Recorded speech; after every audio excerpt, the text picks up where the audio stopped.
Hey everybody, this is Devin, PA guy. Just giving you a quick update about what's going on with me.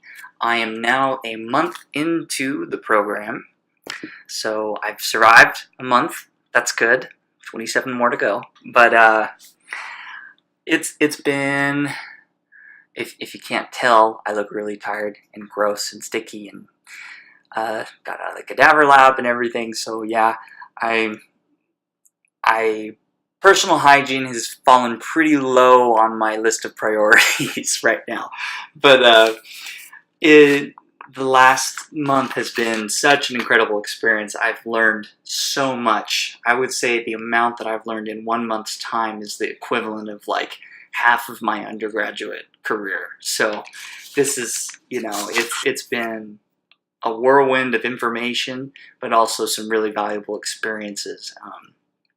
I can tell you right off the bat, Rocky Mountain University of Health Professions in Utah is an amazing program, like top-notch, technologically very advanced, cutting edge. They have lots of new equipment and new resources in order to help us be on the cutting edge as physician assistants today. So I guess I'll kind of explain to you, at least just talk a little bit about my classes, and it's pretty similar and uniform across the board for all PA programs. So right now I am in a biomedical science course. It's physiology, pathophysiology based, looking at different systems and regions and everything. So that's one of my courses. I'm taking anatomy. With human anatomy, we've got lab, we have lecture. We also have radiographical anatomy with that, so we're looking at radiographs as we go, learning different pathologies and common signs for different things, as well as topographical anatomy, so the surface anatomy. What else? Great thing, we jump right into history and physical exams, so we're doing a lot of skills-based stuff in our first semester, practicing getting the rhythm of how to take a very detailed and thorough comprehensive medical history, as well as performing a thorough physical exam in all of the different regions. And then on top of that, a lot of it goes along with another course that we have in, what is it called?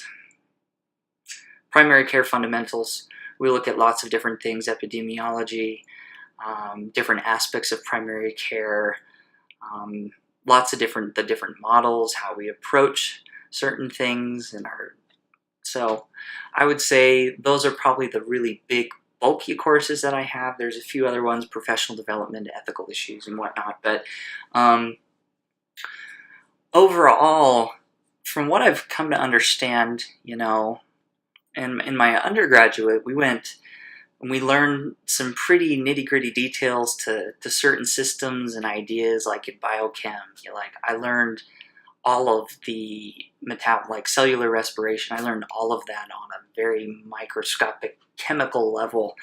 And now when I'm in PA school, we don't go nearly in depth in those kinds of things. However, the things that we're not going in depth on, there's other aspects and other systems and other mechanisms and physiologic responses that we're looking at that we go in far more detail.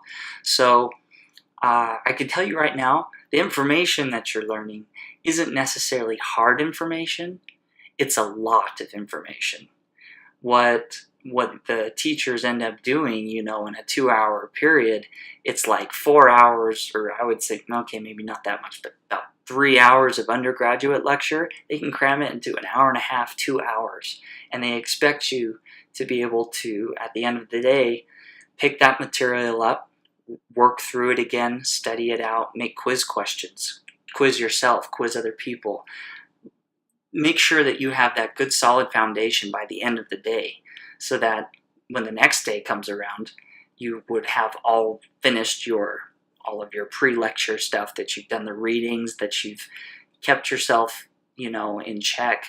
So for me, my day, I start at 6:30 in the morning, and I usually don't wrap it up until midnight, 1 o'clock in the morning. So it really depends on, if you study late at night, that's your thing. That's what you do. Some people study early in the morning. They go to bed early. So all you need to know is that when you're not in class, you're going to be spending a large amount of your time studying. So, that's part of it.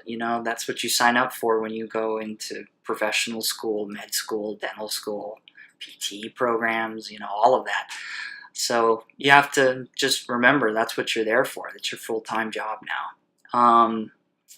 I would say the other aspect of that you need to keep in check is your study social life balance. You do need to make time for yourself, if that's on the weekends, or set up a specific time with your significant other, whoever that is, boyfriend, girlfriend, spouse, whatever.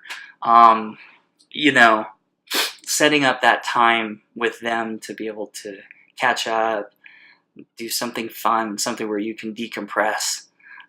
That's important, as BA school can be really stressful. There's a lot they're asking of you to do. They're really asking for most of your time and your efforts. They want everything out of you so you can learn as much as possible. Because in PA school, you learn like this much information, and then if you were to learn everything that you learned in PAs and really retain it, it'd be about this much, as opposed to this humongous thing of medicine. In medicine, this is how much information there is. You're not going to be able to get all of it in PA school. So try and get you off to a good start so that when you jump into clinical practice and everything, you'll be able to have a good baseline to build on that and to and solidify your knowledge base in whatever you do. So I would say this last month has been an eye-opener. It's been hard. It's been rewarding, I would say, more so. So yeah, hopefully I'll get around to talking a little bit more about my experience as time goes on. But yeah, I hope you found some of this information helpful. If you didn't, oh well. But yep, if you have any questions or comments or anything like that, feel free to put them down below the video. And yeah,